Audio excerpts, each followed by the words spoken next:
Thank you very much, Mr. Speaker. This week, the Prime Minister rather belatedly acknowledged there's a housing crisis in Britain.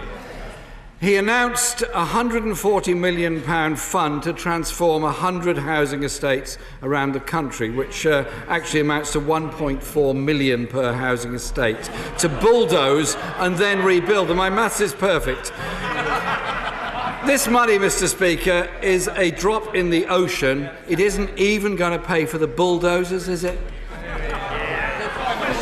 What we have done is doubled the housing budget and going to be investing over £8 billion in housing, and that comes after having built 700,000 homes since becoming Prime Minister. We've got over 250,000 more affordable homes, and here's a statistic he will like.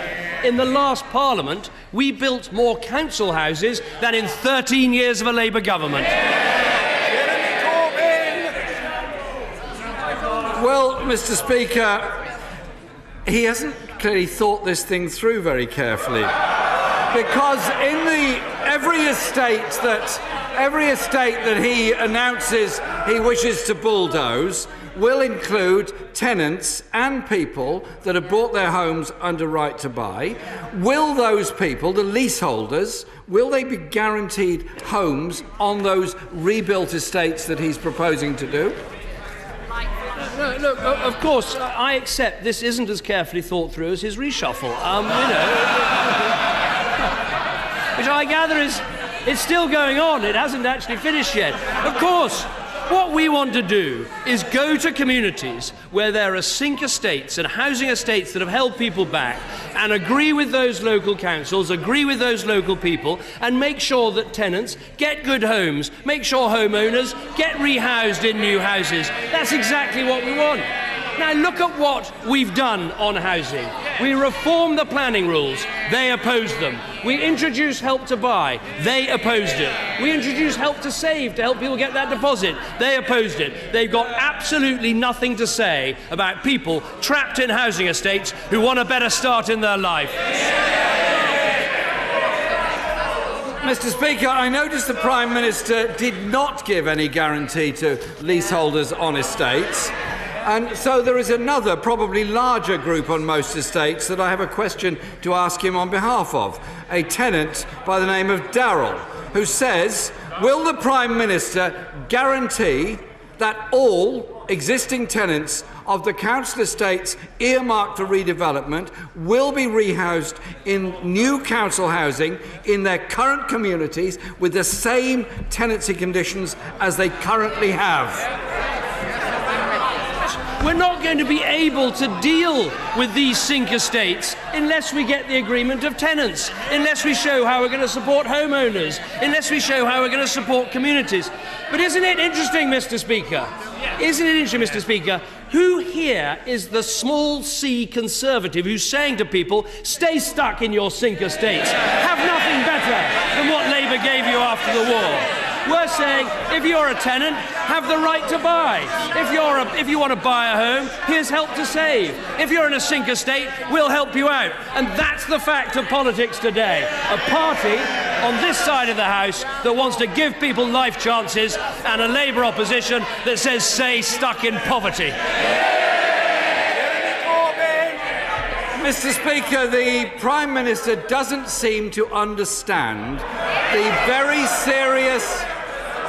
serious concerns that council tenants have when they feel they're going to be forced away from the community where they live, where their children go to school, and their community is so strong. But there is another area where the Prime Minister might be able to help us today. His party's manifesto said everyone who works hard should be able to own a home of their own. So will families earning his so-called national living wage be able to afford one of his discount starter homes? I very much hope they will, because we're also, as well as starter homes, we're having shared ownership homes. And so if you take, when I became Prime Minister, a young person trying to buy a home needed £30,000 for that deposit. Order, I apologise for interrupting. There is now... Order, I say to the honourable lady, the member for Bishop Auckland, who aspires to be a stateswoman, that is not the behaviour of a would-be stateswoman. Shrill shrieking from a sedentary position. I want to hear the Prime Minister's answer. When you became Prime Minister, you needed £30,000 to buy for a deposit on a typical home. Because of the schemes we've introduced, that is now down to £10,000. Now, I want people to own their own homes, so let's consider this issue. We are saying to the 1.3 million tenants of housing associations, we're on your side, you can buy your own home. Why does he still oppose that? Well, Mr. Speaker, I hope this word hope goes a long way, because research by Shelter found that families on his so-called living wage will be unable to afford the average starter home in 98% of local authority areas in England. So there's only the 2% that may benefit from this.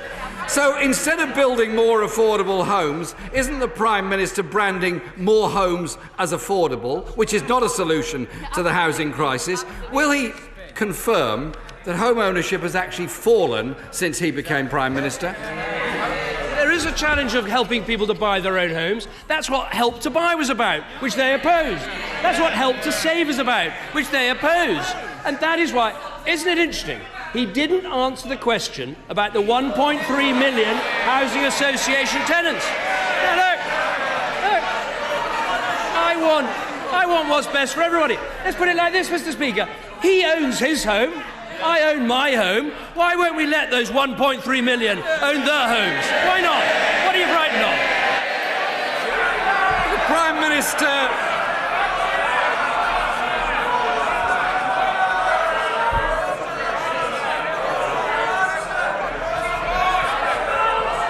When the noise disappeared. Order. The Leader of the Opposition will be heard. Jeremy Corbyn. I thank the Conservative backbenchers for their deep concern for the housing crisis in this country. It is noted. The Prime Minister gave no assurances to tenants, no assurances to leaseholders, no assurances to low-paid people who want to get somewhere decent to live. Can I ask him one final question on this? And it's a practical question that is faced by many people all around this country who are deeply worried about their own housing situation and how they're going to live in the future. It comes from Linda, who's a council tenant for the last 25 years. And she says, I will eventually look to downsize to a property suitable for our ageing circumstances. Due to the housing bill being put through Parliament at present, if we downsize, we will have to sign a new tenancy agreement. If we stay, we face having to pay the bedroom tax and debt. If we downsize, we lose our secure home. It's a real problem that Linda and many like her are facing. If she was in the Prime Minister's Advice Bureau, what advice would he give her? Well, the first thing I'd say to Linda is, of course, we are cutting social rents in this Parliament, so she will be paying less in rent. The second thing I'd say is, if she's concerned about the spare room subsidy, of course, it's not paid by pensioners, a point that he fails to make. The other point I would make to Linda, and all those who are in council houses or in housing association homes, is that we believe in giving you the chance to buy your own home and are helping you to do that. And isn't it interesting, Mr. Speaker, what this exchange has shown? We've now got a Labour Party who've got a housing policy that doesn't support home ownership, just as they've got a defence policy that doesn't believe in defence. Just as we've now got a Labour Party that doesn't believe in work and a Labour leader who doesn't believe in Britain. If Jeb or Marco or Ted or Hillary or Bernie, if they're president, they're not going to do anything about it. And if they wanted to, because